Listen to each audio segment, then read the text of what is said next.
Selamat pagi anak-anak.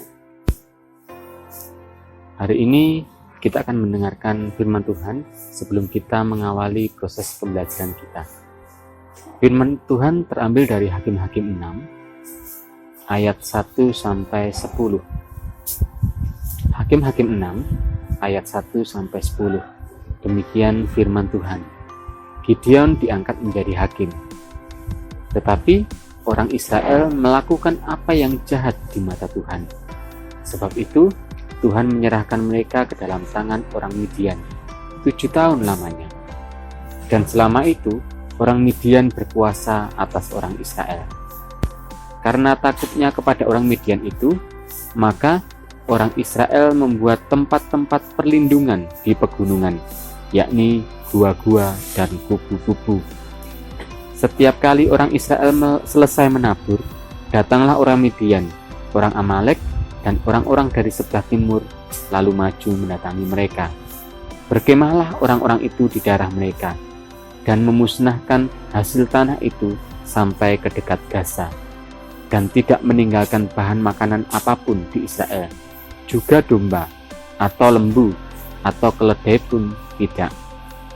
Sebab orang-orang itu datang maju dengan ternaknya dan kemahnya, dan datangnya itu berbanyak-banyak seperti belalang. Orang-orangnya dan unta-untanya tidak terhitung banyaknya. Sekaliannya datang ke negeri itu untuk memusnahkannya. Sehingga orang Israel menjadi sangat melarat oleh perbuatan orang Midian itu. Lalu berserulah orang Israel kepada Tuhan. Ketika orang Israel berseru kepada Tuhan karena orang Midian itu, maka Tuhan mengutus seorang nabi kepada orang Israel yang berkata kepada mereka, beginilah firman Tuhan, Allah Israel. Akulah yang menuntun kamu keluar dari Mesir dan yang membawa kamu keluar dari rumah perbudakan. Aku melepaskan kamu dari tangan orang Mesir dan dari tangan semua orang yang menindas kamu. Bahkan aku menghalau mereka dari depanmu dan negeri mereka kutukan kepadamu. Dan aku telah berfirman kepadamu, akulah Tuhan Allahmu, maka janganlah kamu menyembah Allah orang Amori yang negerinya kamu diami ini, tetapi kamu tidak mendengarkan firman-Ku itu. Amin. Memang tidak selamanya hal buruk terjadi selalu akibat perbuatan dosa.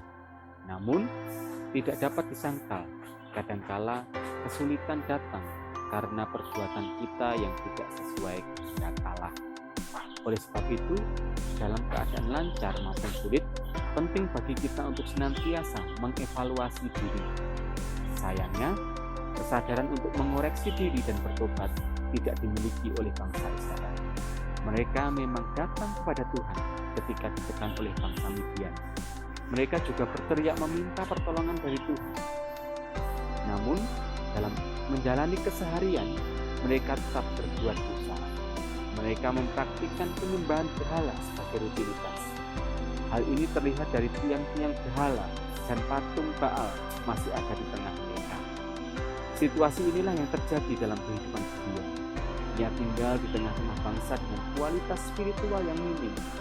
Jadi, tak mengherankan jika ia tidak mudah percaya pada perkataan malaikat Tuhan. Bahkan ia sempat bersungut-sungut. Jika Tuhan menyertai kami, mengapa semuanya ini menimpa kami? Kata Gideon. Seringkali kita juga bersikap sama seperti Gideon dan bangsa Israel. Ketika kesulitan datang, kita dengan mudahnya menyalahkan Tuhan, keadaan, dan orang lain. Kita mengeluh, tetapi lupa mengoreksi diri. Sikap demikian tentunya tidak akan membawa kita pada penyelesaian masalah. Sebaliknya, kita menjadi semakin jauh dari Tuhan. Ketika kehidupan kita lancar, jangan lupa bersyukur dan tetap mendekat kepada Tuhan. Kala masalah menghampiri, sebaiknya kita jangan buru-buru mengeluh, apalagi menyalahkan Tuhan dan orang lain. Sebaiknya, mari kita segera datang kepada Tuhan dan mengoreksi diri di hadapannya. Kalau ada kesalahan dan dosa, mari kita mengakuinya dan memohon pengampunannya. Setelah itu, kita berdoa memohon ketuntunannya untuk memulihkan hidup kita. Mulai sekarang, mari kita mengoreksi kehidupan kita terus-menerus Kita mohon pengampunannya dan kita mesti memperbaiki. Amin. Mari kita bersama-sama. Bapa kami di dalam surga, kami bersyukur Tuhan untuk pagi ini. Terima kasih untuk nafas kehidupan, terima kasih untuk kesehatan yang Tuhan anugerahkan bagi kami. Bapa, kalau sebenarnya kami akan mengawali setiap aktivitas kami, mari Bapa menuntun kami, sehingga kami boleh mengerti kehendak-Mu atas kehidupan kami. Bapa, semuanya kami serahkan dalam kuasa-Mu, engkau yang berautoritas. Dalam nama Tuhan Yesus kami bersyukur.